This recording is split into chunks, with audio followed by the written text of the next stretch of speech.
So this my first.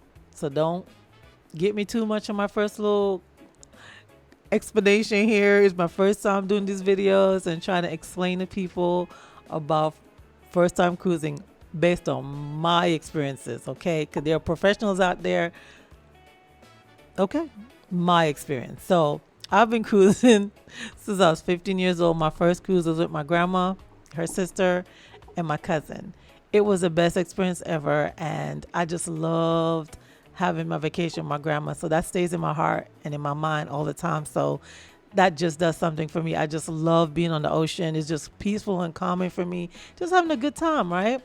So I recommend using a travel agent, but of course, you can book it online, no problems, no issues, no hassle, right?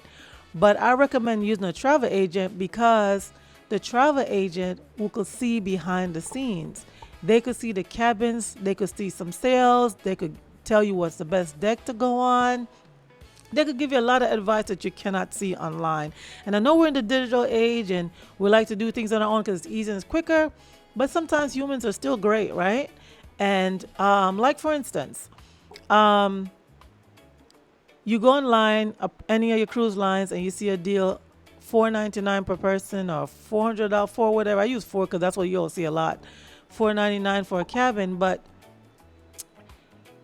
you may notice that it's inside, but you may not know what deck it's located on. You may not know, certain key details. Now, if you have a travel agent, they can go on and they can look behind the scenes and say, hey, what you're looking at, this is a good price, but it's on deck 3. Are you okay with deck 3? They could ask you questions. Are you okay with deck 3?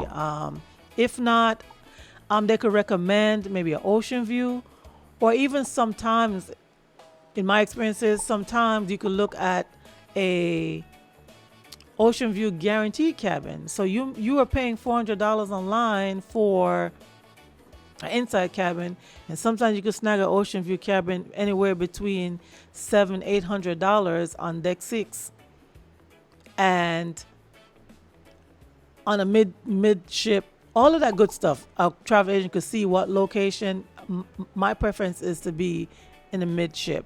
Sometimes a little bit more, but again, sometimes you can get some good rates, but you need somebody who knows the behind the scenes to tell you what to look for, or they could tell you what they see and give you a better rate. Because sometimes you can swing it. If you can't swing it and the $400 works for you, hey, go with that. It's your first cruise. Do your inside cabin. But I like to give people an experience. I'm saying if you don't mind and you have the extra dollars, go ahead. Try doing a guaranteed cabin. A guaranteed means that you're guaranteed that category. So it's a guaranteed, whether it's an inside, guaranteed ocean view, guaranteed balcony, suite, so on. Now that just means that the cruise line gets to pick the cabin for you. When they're finished with all the other stuff, they'll pick the cabin for you. However, I've done it 99% of the times and I have not gotten a bad cabin, honestly. There may be others out there who it has happened to, and you might have gotten a bad cabin, maybe somewhat of an obstructive view. I've never had that. But again, the price is way cheaper. You're still getting some sea breeze in. You're still, but at least behind the scenes, they get to tell you some more details than when you're on the ship. So again, midship is great. Less rocky and moving. Decks, I personally like decks 6 through 10. You could go higher, that's fine, but I personally like deck 6 through 10 midship. And so first time cruisers, get an agent. Also, definitely try to have your passport. You don't have to look at the cruise requirements, different ways that you could travel for different ports, but I always recommend having your passport, because if anything happens, the passport is it. You can use it in any country, wherever you are. But if you have other documentation that they will not accept, or whatever the case may be, with a passport, they're not going to deny. But make sure it's not expired, though. Make sure it's not about to expire when you're on your cruise. So make sure all your documentations are up to date, as well as get the cruise line loyalty accounts. That's what's going to track you throughout your trip, throughout your tenure on the cruise, so to speak. So every time you book a cruise, You use that number, and it shows your loyalty to the cruise line. And it comes with perks after different tiers that you have. Again, I'll sail on other cruises, but I love Royal Caribbean, so most of the stuff I'm going to say is going to be based off of Royal Caribbean. I've stayed with them for years, my family and I. So, yes, I love Royal. So, you want to definitely do the loyalty programs, and you get the different tiers that comes with that. And I'll put that in later on. You'll see the other tiers. So, we talked about travel agent, having a passport, getting the loyalty program, the base fare. The base fares of your cruises comes with the main dining. It comes with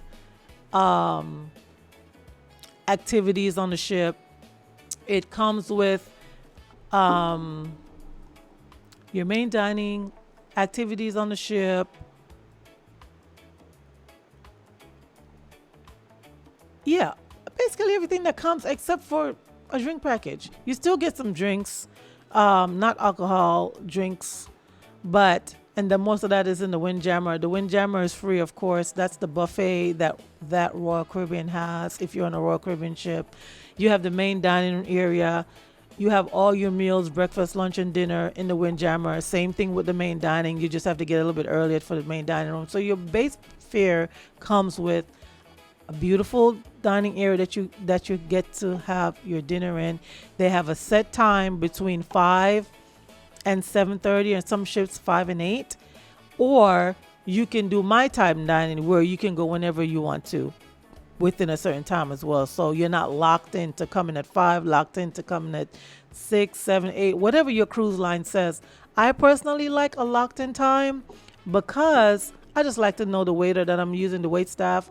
I normally like them and interacting with them and giving them a tip at the end. So I like having a set time for myself. So, but again, a lot of people like my time because, for instance, when you get off on a cruise and you get off, let's use again Royal Caribbean. I get off on Coco Cay Monday morning.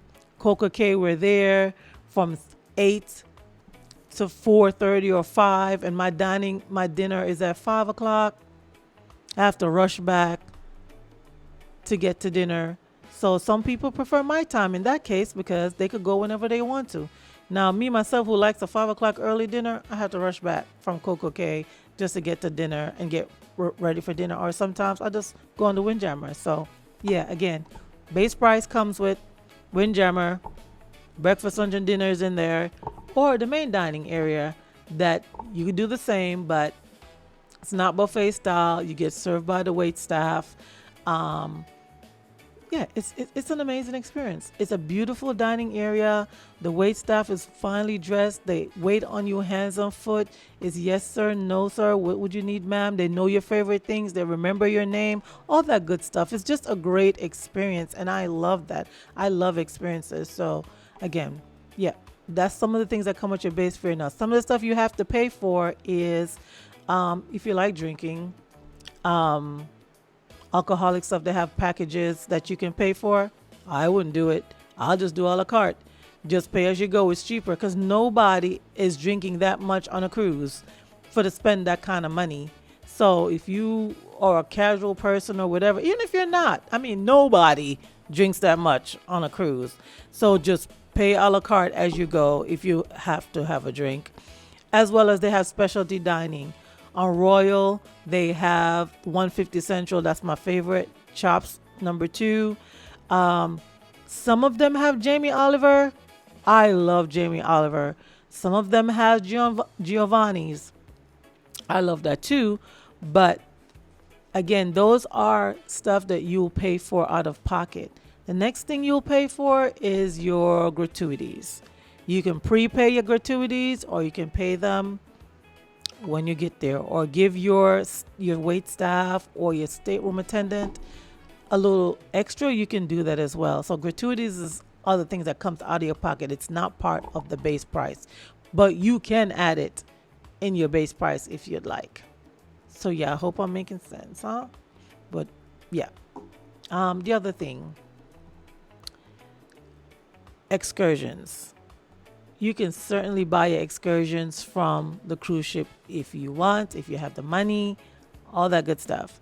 Or you can get off and use the private taxis that are at the ports. Now you have to be careful because you don't know them. So you have to take precautions when you do that. But that's an option as well. You do not have to go with the excursion on the cruise lines. There are other places that I've heard, I haven't tried personally, so I can't recommend them, that you can do online, that you could buy excursions through them, and that will be much cheaper to do than on the cruise line. But again, I'm not knocking at the cruise lines. Sometimes depends on where you're going and what port, they may have a good price. I've done that too. I've booked excursions to the cruise port. My husband and I went to Jamaica, even though I'm from there, but we went there. We want to be like tourists. We just book our cruise to the book our excursions to the cruise line, and it was just like, I think we paid like $40 or $50 a person, and the experience was phenomenal. Right? We went to oh my goodness, I forgot the name of that beach. I'll put it in somewhere. But we went to that beach. They pick us up. They take us there. And even the group of people that was on our bus was phenomenal. They were a lot of fun.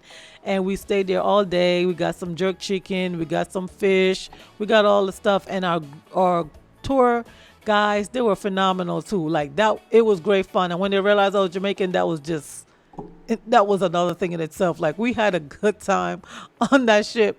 But what I'm saying is, I'm not totally telling you not to get your excursions through Royal Caribbean. You can do that as well. There's nothing wrong with it, or whatever cruise line you're going with. There's nothing wrong with it. I'm just saying sometimes it could be cheaper just booking it somewhere else, or we to get off the port. Like, for instance, when we go to Nassau, I like Cable Beach. So we get off. As soon as you get through the port area, through the security area, there are reputable taxi cabs that are right there. They could just, you get in there with them and they go through the gates. So they're already associated with the port area. They're not even through the gates yet. They're still through the security gates. There's first security gate you get through as a passenger, and then there's another gate that the taxis drive through that just encloses you in Nassau. So yes, there's other things that you can do, and that's cheaper than paying for it, because I did the first time I went to Nassau. I did a hotel pass to Baha Mar. Listen, that was amazing. I had some cruise credit and I used that. So it really wasn't completely out of my pocket. So that was an amazing experience. The water rides, man, the beaches, the people, that Baha Mar, I had a good time. And there was a water park. There's a water park there. It was so much fun. So yes, I definitely will recommend doing that also. But I'm just saying, but after that I realized Cable Beach is the same beach that Baha Mar is on, and it was cheaper just to go through, get in one of them cabs and get there. It was beautiful. So yes, you can do that too if you want, right? So excursions, you don't always have to buy it to the cruise ship. You can get up, but if you're a first-time cruiser and you feel better and you could afford it, by all means, buy your excursions through the cruise ship. Okay, so you're happy, you're comfortable. But if you go with a group of people, y'all can get off together and just get in a cab and use your common sense, right? And make sure you're safe where you are and get on your cab. That's the other thing I'll recommend for first-time cruisers. Please go on a good ship, and please go with fun people. When people tell me they don't enjoy their cruise, I don't even understand what that is. Because for me, I love cruising so much, I don't even understand. But I like to go with fun people. I like to have a good time. So I recommend for your first time, go with people that you have fun with. Go with people that are fun and just like to enjoy. They don't got to do anything crazy. Just fun. Just have good, clean fun. That's okay. Get those people to go with, so you'll have a good time. And pick a good ship. Like I always recommend Utopiaoftheseas, because it's new. It's Monday to Friday, and you gotta take too much time off from work, and you get on there. It's the fun. It literally is the fun on there, and I had a great time on there. And also I've done Symphony. I've done Symphony 3 times. I love that ship. It's just amazing. It's just beautiful. So again, but I recommend I recommend Utopia because it's a short cruise, Monday to Friday. And you don't have to take that much time off, right?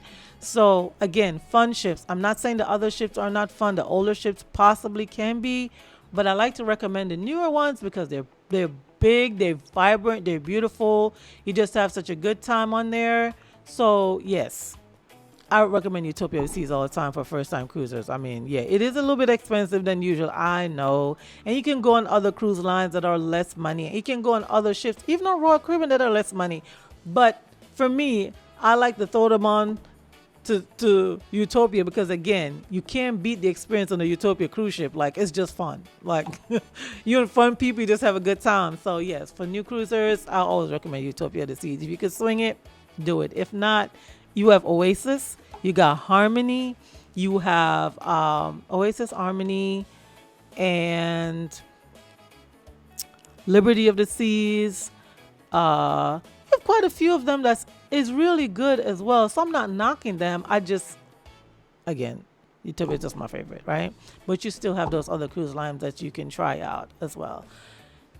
So yeah, definitely for first time cruisers, I would say that for sure. I'm trying to think if I'm missing anything else from this part.